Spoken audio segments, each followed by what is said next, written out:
Good morning विद्यार्थियों। आज हम लोग कक्षा 12 के भौतिक विज्ञान से 2-3 इम्पोर्टेंट हेडिंग को देखेंगे जो लगभग परीक्षा में 2 या 3 अंक के लिए पूछ लिया जाता है। तो आइए आज प्रत्यावर्ती धारा चैप्टर यानी अल्टरनेटिंग करंट वाले से कुछ टॉपिक को हम देखेंगे, जिसमें पहला टॉपिक है शक्ति गुणांक। परीक्षा में आ गया कि प्रत्यावर्ती धारा के शक्ति गुणांक को परिभाषित कीजिए, तो आप क्या लिखेंगे। तो आइए हम इसको देख लेते हैं कि किसी परिपथ या प्रत्यावर्ती परिपथ में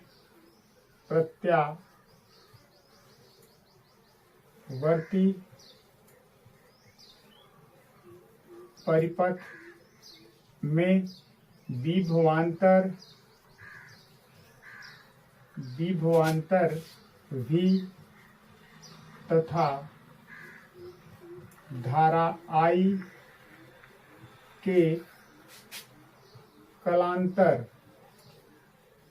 कलांतर फाई प्रत्यावर्ती परिपथ में विभवांतर तथा धारा I के कलांतर के कोसाइन यानी कॉस थीटा को परिपथ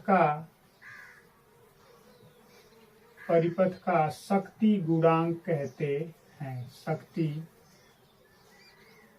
गुणांक कहते हैं। यह परिपथ के प्रतिरोध व प्रतिबाधा के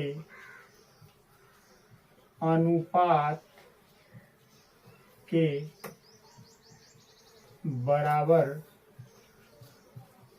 होता है, अर्थात cos फाई इक्वल टू परिपथ का ओमीय प्रतिरोध R परिपथ की प्रतिबाधा Z के बराबर होता है। cos फाई बराबर R/Z। और ये शक्ति गुणांक है। शक्ति गुणांक मतलब प्रत्यावर्ती परिपथ में विभवांतर और धारा के कलांतर फाई के कोसाइन को परिपथ का शक्ति गुणांक कहते हैं। और ये किसके बराबर होगा, तो cos फाई बराबर R/Z। R परिपथ का ओमीय प्रतिरोध और Z क्या है, परिपथ की प्रतिबाधा है। यानी ओमीय प्रतिरोध और परिपथ की प्रतिबाधा के अनुपात को शक्ति गुणांक के बराबर होता है।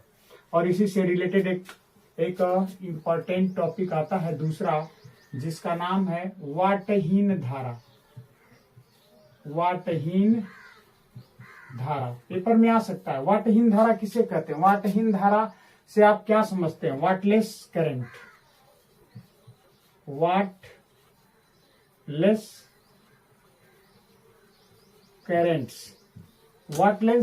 क्या होती है, तो वाटलेस करंट जब किसी प्रत्यावर्ती परिपथ में केवल प्रेरकत्व या धारिता वाला परिपथ हो और उसमें प्रत्यावर्ती धारा प्रवाहित किया जाए, तो उस परिपथ का औसत शक्ति क्षय क्या होता है, शून्य होता है।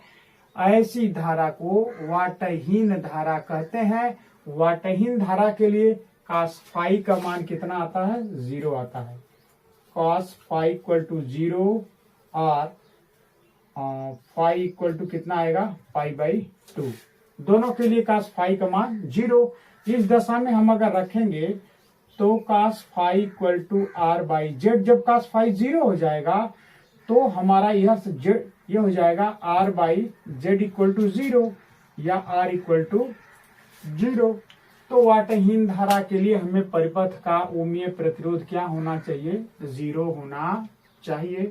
तो वाटहीन धारा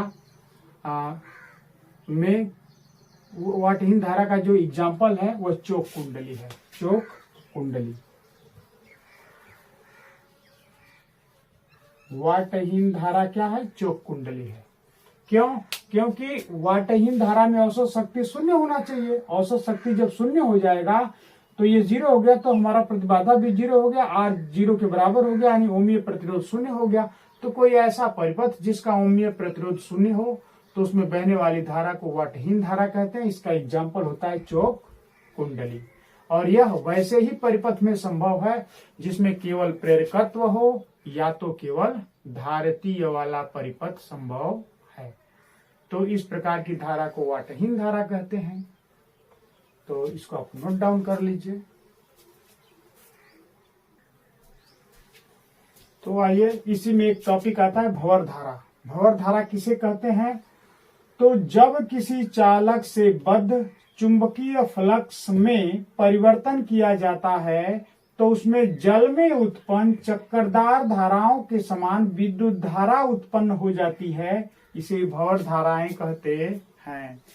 जैसे कोई बंद परिपथ हो, उसकी फ्लक्स में लगातार परिवर्तन हो, तो उस परिवर्तन के कारण उसमें एगो प्रेरित धारा जन्म लेती है और वह धारा जल में उत्पन्न चक्करदार धाराओं के समान होती है। इसीलिए उस धारा को भंवर धारा कहते हैं। इसे इंग्लिश में एडी करंट कहते हैं। यदि आपके परीक्षा में भंवर धारा, वाटहीन धारा, शक्ति गुणांक आए तो आप इसको परिभाषित कर सकते हैं, इसको लिख सकते हैं। हमारी वीडियो कैसी लगी कमेंट कीजिएगा। तब तक के लिए थैंक यू, धन्यवाद।